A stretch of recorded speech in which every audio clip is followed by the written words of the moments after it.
Welcome back to the trading floor. I'm David Axtell. Episode 15. And today we're going to the very top of the financial system, central banks. Specifically, how the Federal Reserve became the lender of last resort, not just for American banks, but for the entire world's dollar funding needs. If the last two episodes made one thing clear, it's this. The global banking system runs on dollars. Non-US banks hold $13 trillion in dollar assets. Much of that is funded through FX swaps. And when swap markets seize up, the system is in trouble. Central bank swap lines are the safety net, and understanding how they work is essential for anyone in FX markets. Let me start with what a central bank swap line actually is, because it's surprisingly simple. The Federal Reserve agrees with another central bank, say the European Central Bank, to exchange currencies at the current spot rate. The Fed gives dollars, the ECB gives euros. At an agreed future date, they reverse the transaction at the same exchange rate, no FX risk.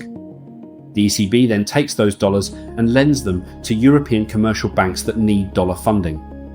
The banks pledge euro-denominated collateral to the ECB. The ECB charges the Fed funds rate plus 25 basis points. That's it. The Fed provides the dollars, the ECB distributes them, the commercial banks get funded, and the whole thing unwinds at maturity. The Fed currently maintains standing swap lines with 5 central banks. The ECB, the Bank of Japan, the Bank of England, the Swiss National Bank, and the Bank of Canada. These are permanent facilities. No expiration date, no preset limits. They sit dormant during normal times, zero usage from 2015 to 2019, and activate explosively during crises. September 2008. Lehman Brothers collapses. The global financial system freezes. European banks had spent years building dollar asset books, mortgage-backed securities, corporate loans, government bonds, all funded through short-term wholesale markets, commercial paper, repo, FX swaps. When confidence evaporated, those funding channels closed overnight. Banks that had been rolling billions in dollar funding every week suddenly couldn't roll anything. Japanese banks faced the same problem. Massive dollar portfolios, funded short-term, market shut. The potential consequences were catastrophic. If these banks couldn't fund their dollar assets, they'd be forced to sell them. Fire sales. Into a market that was already collapsing, which would drive prices lower, causing more forced sales, a death spiral that would have made the crisis dramatically worse. The Fed stepped in. Swap lines expanded from modest pre-existing arrangements to essentially unlimited facilities. Peak usage hit $583 billion. The Fed was the only source of dollars for much of the global banking system. It worked. The fire sales didn't happen. The system survived. But it took 3 months to reach peak deployment because the facilities had to be negotiated and scaled up during the crisis itself. That delay cost billions in market dislocation. The lesson was clear. You can't build the firefighting infrastructure after the building is already on fire. In 2010, the Fed made the swap lines permanent. Standing facilities, pre-negotiated terms, ready to activate instantly, no discussions needed. That decision was tested 10 years later. March 2020, COVID-19. Markets seize again. The Euro USD cross-currency basis, which had been sitting at negative 30 basis points, blew out to negative 120 basis points in a matter of days. Dollar funding via private swap markets became extraordinarily expensive. Some institutions were effectively locked out. This time, the response was instant. The Fed activated the standing swap lines. No negotiations, no delays. Within 2 weeks, usage peaked at $450 billion. The ECB alone channeled over $150 billion to European banks in single operations. The pricing was fixed, Fed funds rate plus 25 basis points. At the time, that was about 0.4%. The private market was charging the equivalent of 6.5% to 7%. The swap lines were a lifeline. Banks could pledge their euro collateral to the ECB and get dollars at a fraction of the market price. The impact was immediate. The Euro-USD basis tightened from negative 120 to negative 65 basis points within 1 week of major activation. Market confidence stabilised. The fire sale spiral that everyone feared simply didn't materialise. 2020. Validated the permanent infrastructure. Build it before you need it. Make it credible, make it unlimited. And the market does half the work for you, because if participants know the backstop exists, they're less likely to panic in the first place. Now let me explain how the operations actually flow, because the mechanics matter. Step 1. The Fed and the foreign central bank execute the swap. Dollars flow to the foreign central bank, local currency flows to the Fed, same exchange rate both ways. No FX risk for either side. Step 2. The foreign central bank runs a domestic operation, either an auction bank's bid for dollar funding or, during stress, a fixed rate full allotment operation where every bank that wants dollars gets them, no rationing. The price is fixed at Fed funds plus 25 basis points. Step 3. Commercial banks receive dollar funding against local currency collateral pledged to their central bank. They use those dollars for whatever they need. Funding loans, meeting payment obligations, rolling maturing positions. Step 4. At maturity, typically 7 days or 84 days, everything reverses.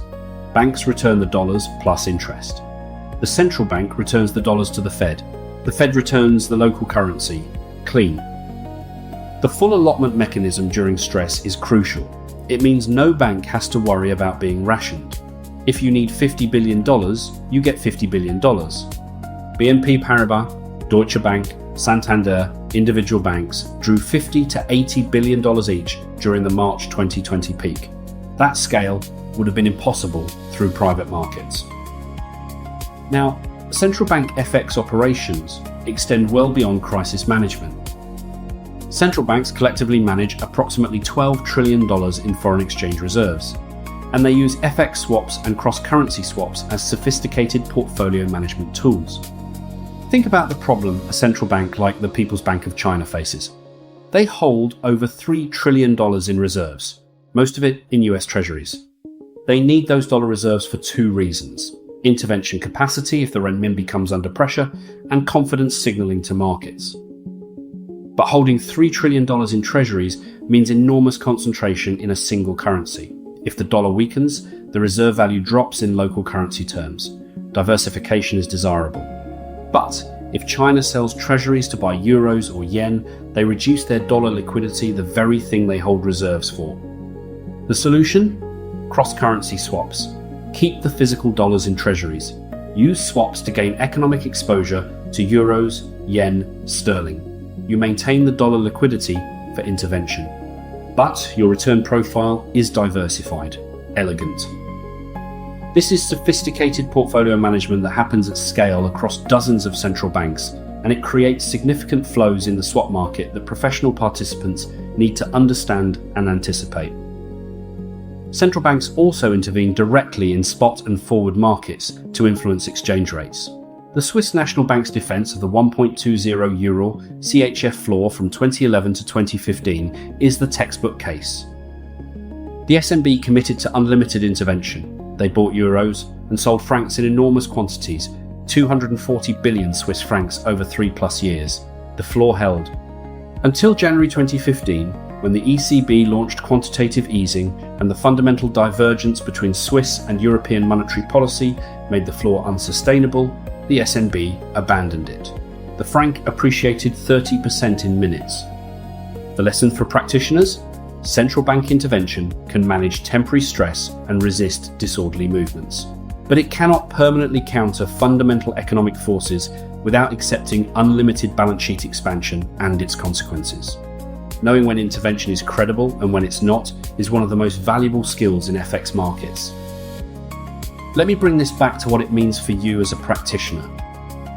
If you manage FX risk, central bank operations affect you in 3 ways. First, during crises, central bank swap lines are the backstop. They set the floor on how bad dollar funding can get. If you're stress testing your swap program, the existence of swap lines defines your worst case scenario, not unlimited, but bounded. Second, Central bank reserve management creates significant flows in the swap market. Quarter-end rebalancing, currency composition shifts. These are large, somewhat predictable flows that move markets. Understanding the official sector's activity helps you position better. Third, central bank intervention signals are among the most market-moving events in FX. A verbal intervention from the Bank of Japan, a rate decision from the ECB, an unexpected policy shift from the Fed. These events don't just move spot, they reshape the entire forward and swap curve.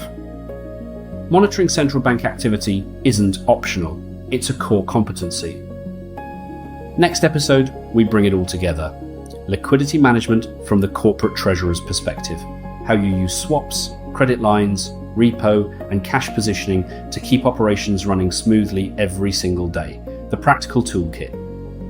This is The Trading Floor. I'm David Axtell. FX Cash Products by Luigi Rondanini and myself is now available through all major marketplaces and directly from rondanini.com. The chapter on central bank operations covers swap line mechanics, reserve management, and intervention frameworks in full institutional detail. For more depth, visit learn.rondanini.com. 122 professional mini-manuals, plus production-ready Python tools, including basis monitoring dashboards, swap line pricing models, and central bank activity trackers. For corporate treasury teams needing strategic advice on FX risk management, hedging frameworks, or funding optimization, Luigi provides consultancy through rondanini.net.